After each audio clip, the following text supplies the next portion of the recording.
దేవునికి స్తోత్రం. ప్రియులారా, ఈరోజు దేవుడు ఎక్కడ ఉన్నావు, ఏమి చేయుచున్నావు అని మనల్ని అడుగుతున్నాడు. బైబిల్లో చాలా మందితో దేవుడు ఈ మాటలను అన్నాడు. లోతును, ఇక్కడ నీకు మరి ఎవరున్నారు? దావీదును మేడ మీద ఎందుకున్నావు? మార్తాను వంట ఇంటిలో ఏమి చేయుచున్నావు? యోనాను ఈ పడవలో ఎందుకున్నావు అని తప్పిపోయిన కుమారుని పందుల దగ్గర ఎందుకున్నావు అన్నాడు. బిలామును, ఈ ముమ్మారు నీ గాడిదను నీవేళ పొట్టుతివి? సంసోనును ఎక్కడ ఉన్నావు అన్నాడు. ఎందుకు దేవుడు ఇలాగా అడుగుతున్నాడు? దేన్ని మర్చిపోతున్నాము అన్నది ఆయన ఉద్దేశము. లూకా 11:41-42 ఏమన్నాడు? మీకు కలిగినవి ధర్మము చేయుడి, అప్పుడు మీకు అన్నీ శుద్ధిగా నుండును.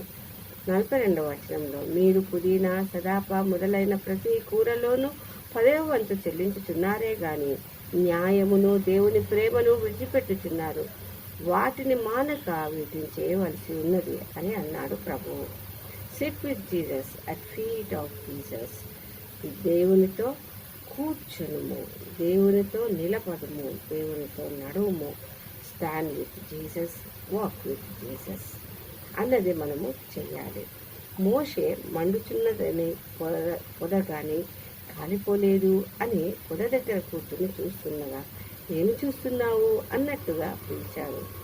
పేతురు చలి కాచుకుంటున్న మంట దగ్గరకు ఎందుకు వెళ్ళావు అని అన్నాడు. మన అందరినీ ఇక్కడ ఎందుకున్నావు, ఏమి చేయుచున్నావు అని ప్రశ్నిస్తున్నాడు దేవుడు.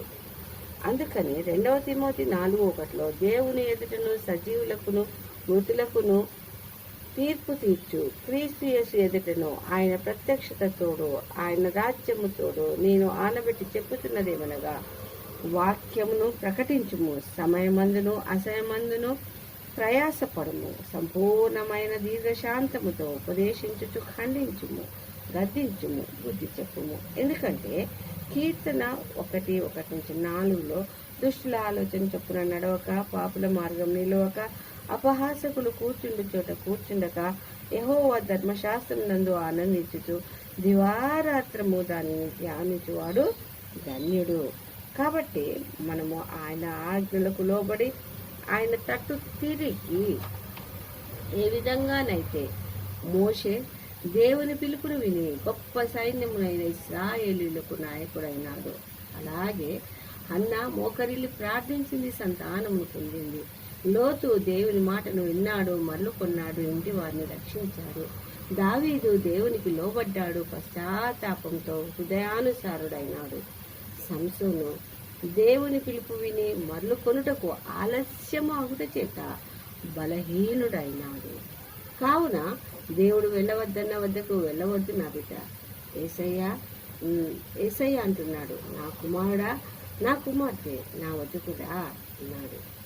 1 కొరింథీ 1:4 క్రీస్తు యేసునందు మనకు అనుగ్రహింపబడిన దేవుని కృపను చూచి ఆయన విషయమై మనం ఎల్లప్పుడూ ఆ దేవునికి కృతజ్ఞతాస్తుతులు చెల్లించుదాము.